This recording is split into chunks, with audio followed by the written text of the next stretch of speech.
اعوذ باللہ من الشیطان الرجیم بسم اللہ الرحمن الرحیم اما بعد فقد قال اللہ سبحانہ تبارک و تعالی فی کتابہ المبین وہو اصدق الصادقین بسم اللہ الرحمن الرحیم ان تصوموا خیر لکم ان کنتم تعلمون۔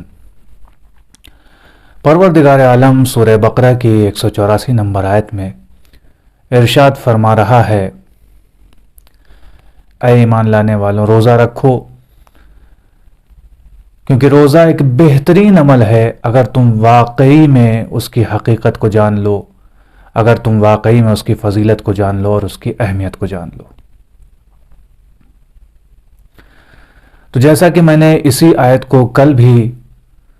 اپنا سرنامہ کلام قرار دیا تھا اور آج بھی اسی آیت کے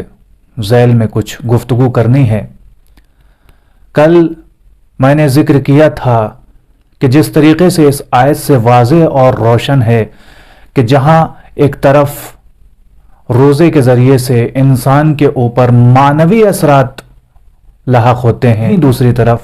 انسان کے جو جسمانی امراض ہیں اس سے انسان کو نجات مل جاتی ہے یا اس میں کمی واقع ہو جاتی ہے۔ کل میں نے معدے کے سلسلے میں ذکر کیا تھا کہ کس طریقے سے جب انسان روزہ رکھتا ہے تو اس کے معدے کو ریسٹ ملتا ہے، آرام ملتا ہے، کہ جس کے سبب بہت سی بیماریاں انسان کی ختم ہو جاتی ہیں یا اس میں بہت زیادہ کمی واقع ہو جاتی ہے۔ آج اسی سلسلے کو آگے بڑھاتا ہوا ذکر کروں گا کہ بعض لوگ یہ کہتے ہوئے نظر آتے ہیں کہ روزے کے ذریعے سے انسان کے اندر کمزوری پیدا ہو جاتی ہے، جبکہ ایسا بالکل بھی نہیں ہے۔ جیسا کہ میں نے عرض کیا کہ جہاں ایک طرف معنوی اثرات یعنی بہت ہی زیادہ مقدار میں انسان کے اندر معنوی اثرات آ جاتے ہیں، واقعی یہ آزمودہ بات میں آپ کی خدمت میں عرض کر رہا ہوں کہ جب انسان روزہ رکھتا ہے، کتنا ہی بدکار انسان کیوں نہ ہو، کتنا ہی معصیت کار انسان کیوں نہ ہو، جب انسان روزہ رکھتا ہے تو اس کے اندر تبدیلی آ ہی جاتی ہے۔ تو وہیں دوسری طرف واقعی طور پر انسان کے اندر جو جسمانی امراض ہیں اس سے اس کو شفا مل جاتی ہے اور اس سے اس کو نجات مل جاتی ہے۔ بائی چانس بعض اوقات اگر نجات نہ بھی ملے اور شفا نہ بھی ملے تو اس میں کمی ضرور واقع ہو جاتی ہے۔ تو اسی سلسلے کی کڑی کو آگے بڑھاتے ہوئے جیسا کہ کل میں نے معدے کے سلسلے میں عرض کیا تھا، آج میں ذکر کروں گا کہ جگر کو کتنا ریسٹ ملتا ہے روزے کے ذریعے سے اور کتنا زیادہ کارآمد ثابت ہوتا ہے جگر روزے کی حالت میں۔ جگر کو صرف مسئلہ یہ نہیں ہے کہ معدہ ہی سے وہ چیز اٹیچ ہے، معدے سے بھی اٹیچ ہے، قوت ہاضمہ اسی سے اٹیچ ہے، جگر سے بھی، لیکن اس کے علاوہ بھی معدہ 15 چیزوں میں اپنا عمل پیش کرتا ہے، یعنی معدے کے علاوہ قوت ہاضمہ کے علاوہ 15 اور ایسے کام ہیں کہ جو جگر کے ذریعے سے انجام پاتے ہیں۔ یعنی اگر جگر نہ ہو تو انسان کے جسم کے نصف اعضاء کام کرنا بند کر دیں گے۔ اب آپ اندازہ لگا لیے کہ جگر کہ انسان کے جسم میں کتنی زیادہ اہمیت ہے، اور یہیں سے ایک بات کا اندازہ اور لگ جاتا ہے کہ ہاں انسان کے تمام تر اعضاء کو خلق کرنے والی وہ ذات کیسی ہوگی کہ جس نے انسان کے اندر اتنے اعضاء خلق کر دیے کہ جس کے سبب انسان بآسانی زندگی بسر کر سکتا ہے۔ واقعی طور پر اگر ہمارا خالق اور ہمارا پالنے والا اور پروردگار ہمارے لیے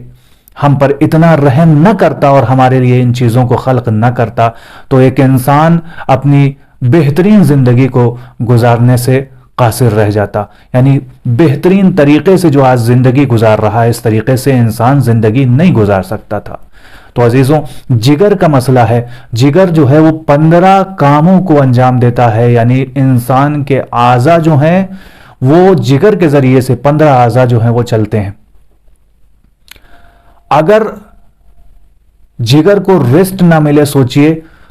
تو کیا عالم ہوگا. کوئی بھی چیز ہو، جب تک کہ اس کو ریسٹ نہیں ملتا ہے، جب تک کہ اس کو آرام نہیں ملتا ہے، تو کچھ عرصے کے بعد وہ کام کرنا بند کر دیتی ہے. یہی وجہ ہے کیونکہ پروردگار عالم ہمارے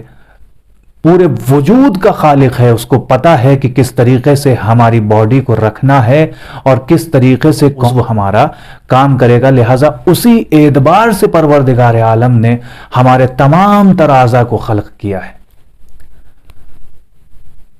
لہذا یہ جو 15 کاموں کو، یعنی جگر کے ذریعے سے جو 15 اعضاء چلتے ہیں ہمارے،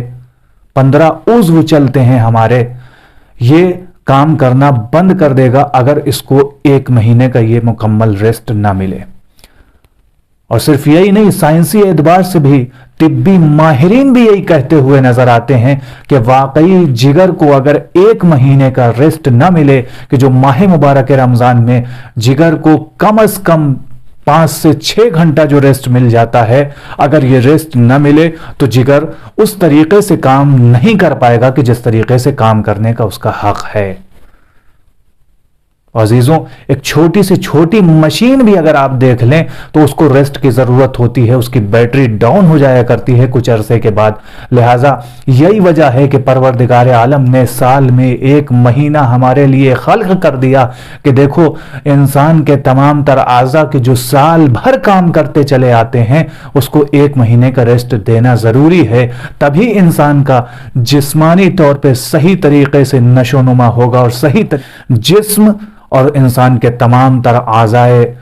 جسم صحیح طریقے سے کام کریں گے اور صحیح طریقے سے انسان اپنی زندگی کو گزار سکے گا. یہ پروردگار عالم کا لطف ہے ہمارے اوپر. واقعاً ہم جتنا بھی پروردگار عالم کا شکر ادا کریں اتنا کم ہے. عزیزوں، آئیے آخر میں پروردگار عالم کی بارگاہ میں دونوں ہاتھوں کو اٹھا کر دعا کرتے ہیں کہ معبود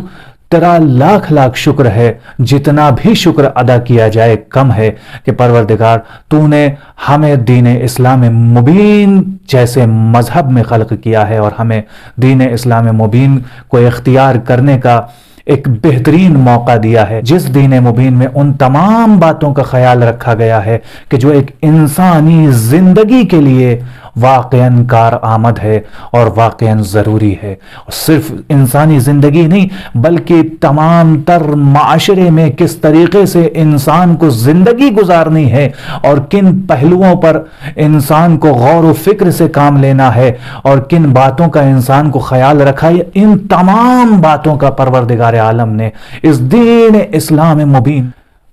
ذکر کر دیا ہے تاکہ ہم بطور احسن معاشرے میں زندگی بھی گزار سکیں اور لوگوں کو بھی زندگی گزارنے کا سلیقہ سکھا سکیں. بس عزیزوں، اپنی گفتگو کو یہیں پر تمام کروں گا. انشاءاللہ آئندہ ویڈیو میں پھر ایک جدید موضوع کے ساتھ آپ کی خدمت میں حاضر ہوں گا. والسلام علیکم ورحمۃ اللہ وبرکاتہ.